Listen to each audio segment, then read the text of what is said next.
in the context of this AGM, the trust is built on transparency and accountability, and that's what AGM is about, right? And it's an opportunity for us to be transparent in terms of where we act and report with the balance, the good, and then also where there are challenges to also acknowledge that, so that we can also, avail opportunities for our members where you may also be a source of solutions to say, how do we accelerate in the times that we're in, where there is so much for us to navigate into the future.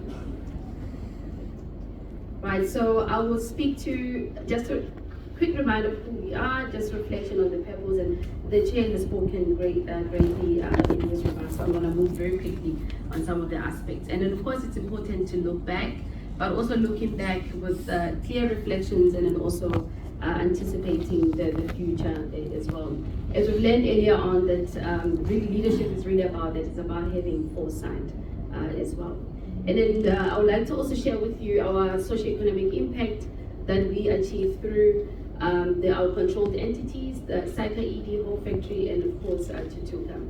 And I'll also share briefly, looking ahead, what is our focus areas, and the Q&A that is for the chair to cover. So just some thoughts as well. This is part of the CEO report that's on the integrated report. As I've indicated, that the past 2 years have been a challenging journey. However, I must say that it was marked by things that are defining us as an institute, and that's why I wanted to share with you some of the key changes that are coming, that are driving cultural changes that we are bringing in the organization. It was truly a time for reflection, recalibration, not because of the project that we've named it recalibration. A lot of organizations, in fact, across the world are recalibrating operating models, starting off with strategies. With us, we found that our strategy is still relevant. However, we needed to ensure that we've got a target operating model that enables us to move at the right speed in response to the trends that we're seeing are the key shifts that we have to respond to in our ecosystem. And then of course, these changes are happening at a far much rapid pace. And with that, as I said, the strategy also had to be responsive, and I'm grateful that when we started off with the strategy, foresight was already there, because relevance is still there. So from a strategy perspective, of course, we needed to ensure that we are continuously looking at what are the personal elements that are impacting the work that we do as an institute, but not only from an inward perspective, but also looking at what our members are navigating. And that speaks to the products that we bring to our members, and also thought leadership and insights that we bring to our members, so that we can be also enablers to their work. I don't want to repeat what was said in the earlier session, because I think the key aspects of this book a great deal there. But what I want to highlight on a political perspective is certainly that the geopolitics are also impacting us as an institute, and of course as a profession. With the profession of 20%, just over 20% of our CA members in various jurisdictions, so you can imagine how we need to ensure that we are on top of key developments that are happening. And that's why being part of the global community through the likes of IFAC, the Pan-African Federation of Accountants, now looking at the African perspective as well. It's important that we stay connected in the global ecosystem through those structures as well. But it's not only connection, but it's also ensuring that we can respond with speed to ensure that we continue to remain relevant. But we know that because of, it has a sort of that we're a creature of data and knowledge, but it's also a creature of great exposure in terms of way we may be exposed through our members as well, hence the membership structures that we have across and internationally. I'm so grateful that the various committees are growing in various jurisdictions, that's how we're able to gain insights and also gain also guidance through our members in terms of how we can respond with relevance to our members as well.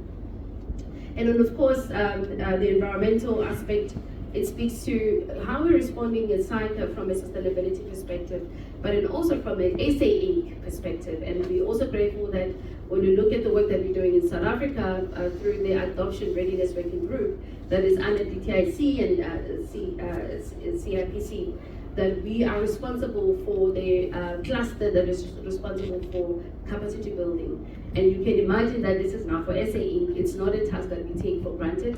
but then also we are leaning on our members throughout the ecosystem as well, that we can bring a strong, credible programs that South Africa can walk the journey with us in terms of capacity development to ensure that we can remain trusted and leading in the area of sustainability reporting and assurance as well in this respect.